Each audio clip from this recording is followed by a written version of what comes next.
கர்த்தருடைய பரிசுத்த நாமத்திற்கு ஸ்தோத்திரம். இன்றைய நாளின் தியானத்திற்கென்று தெரிந்து கொள்ளப்பட்ட வேத வசனம் திவ்ய வாசகனாகிய யோவானுக்கு வெளிப்படுத்தின விசேஷம் 5ஆம் அதிகாரம் 12ஆம் வசனம். வெளிப்படுத்தல் 5:12. அடிக்கப்பட்ட ஆட்டுக்குட்டியானவர் வல்லமையையும் ஐஸ்வர்யத்தையும் ஞானத்தையும் பலத்தையும் கனத்தையும் மகிமையையும் ஸ்தோத்திரத்தையும் பெற்றுக்கொள்ள பாத்திரராய் இருக்கிறார் என்று சொன்னார்கள். Worthy is the Lamb who was slain to receive power and wealth and wisdom and strength and honor and glory and praise. கொல்லப்பட்ட ஆட்டுக்குட்டி வல்லமையும் செல்வமும் ஞானமும் ஆற்றலும் மாண்பும் பெருமையும் புகழ்ச்சியும் பெற தகுதி பெற்றது என்று அவர்கள் உரத்த குரலில் பாடிக்கொண்டிருந்தார்கள்.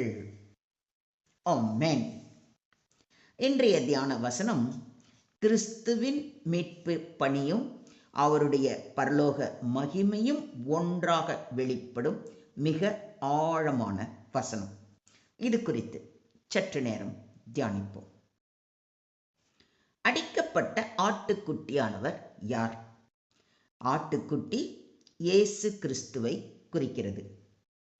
இதோ உலகத்தின் பாவத்தை சுமந்து தீர்க்கிற தேவ ஆட்டுக்குட்டி என்று சொல்வதை யோவான் 1:29 வாசிக்கிறோம். அவர் நெருக்கப்பட்டும் ஒடுக்கப்பட்டும் இருந்தார், ஆனாலும் தம்முடைய வாயை அவர் திறக்கவில்லை. அடிக்கப்படும்படி கொண்டு போகப்படுகிற ஒரு ஆட்டுக்குட்டியைப் போலவும் அவர் தம்முடைய வாயை திறவாதிருந்தார் என்று ஏசாயா 53:7 வாசிக்கிறோம்.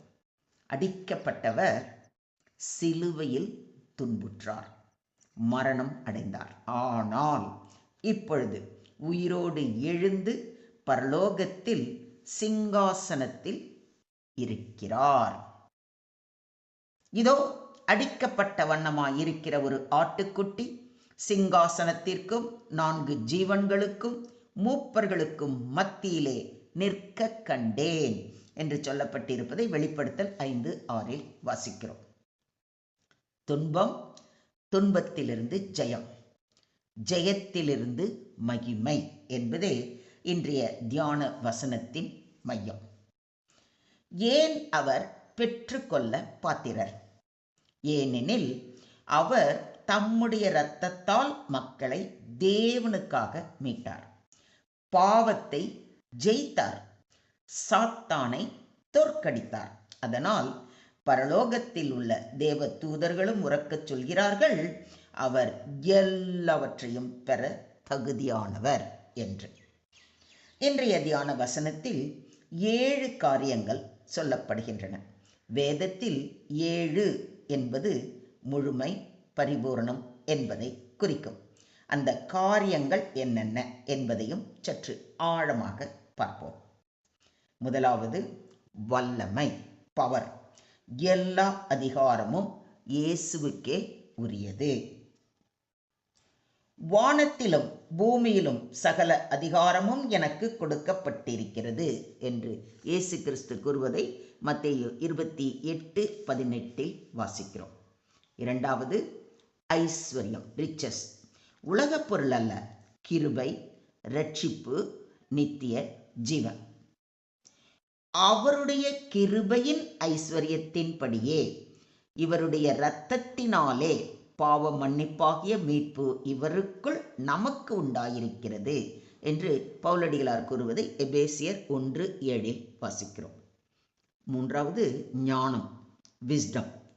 தேவனுடைய திட்டம் முழுவதும் கிறிஸ்துவில் நிறைவேறியது. அவருக்குள் ஞானம், அறிவு என்பவைகளாகிய பொக்கிஷங்கள் எல்லாம் அடங்கி இருக்கிறது என்று பவுலடிகளார் கூறுவதை கொலோசியர் 2:3 வாசிக்கிறோம். நான்காவது பலம், ஸ்ட்ரெங்க், சாத்தானையும் மரணத்தையும் ஜெயித்த வல்லமை. மரணத்துக்கு அதிகாரியாகிய பிசாசானவனை தமது மரணத்தினாலே வென்றவர். 5 கணம், ஹானர், எல்லா முழங்கால்களும் அவருக்கு முன் மடங்கும்.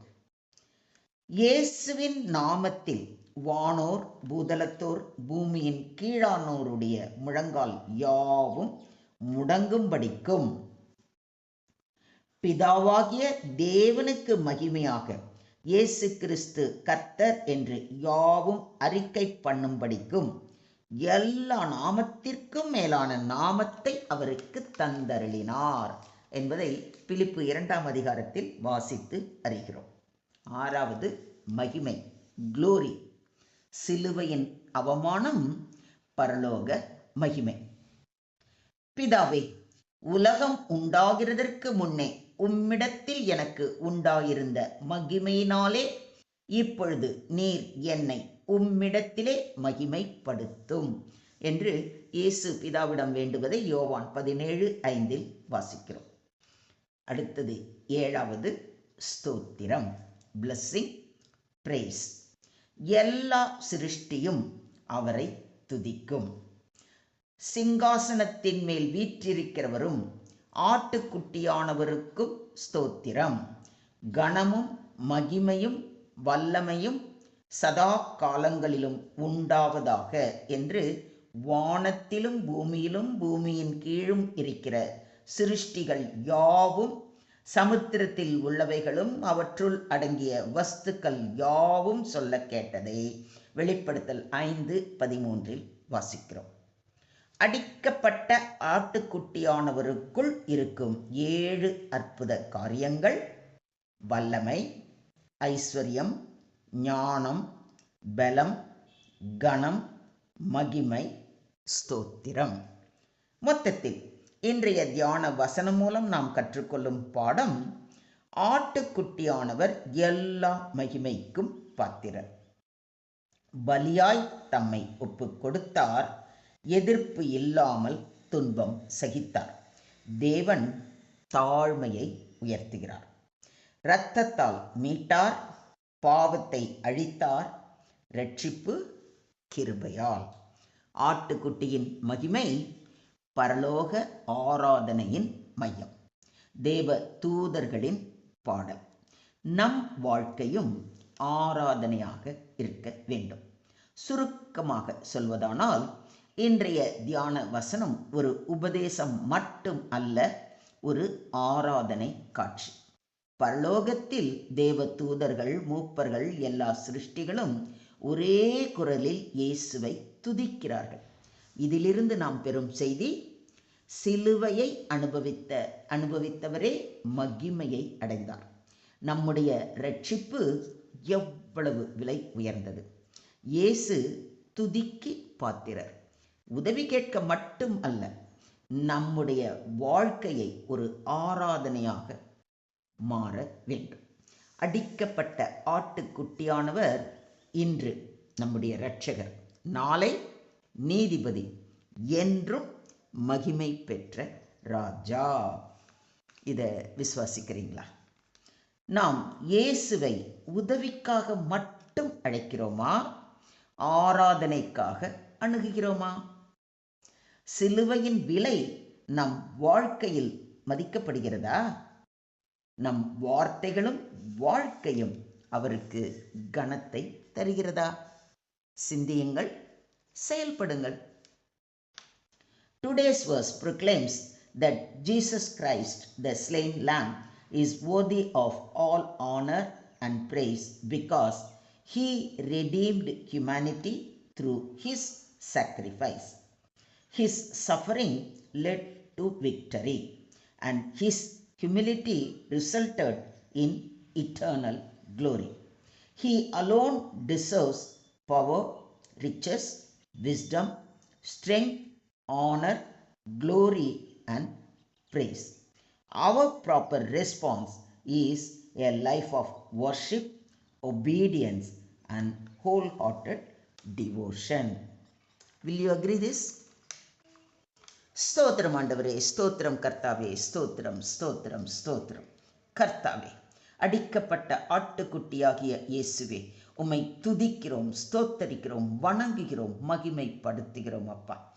உம்முடைய இரத்தத்தினால் எங்களை மீட்டீரே, கொடான கொடி நன்றிகளை ஏறெடுக்கிறோம் ஆண்டவரே.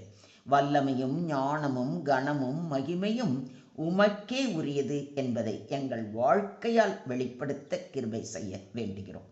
எங்கள் சொற்களும் செயல்களும் உம்மை மகிமைப்படுத்தும் ஆராதனையாக மாறட்டும்.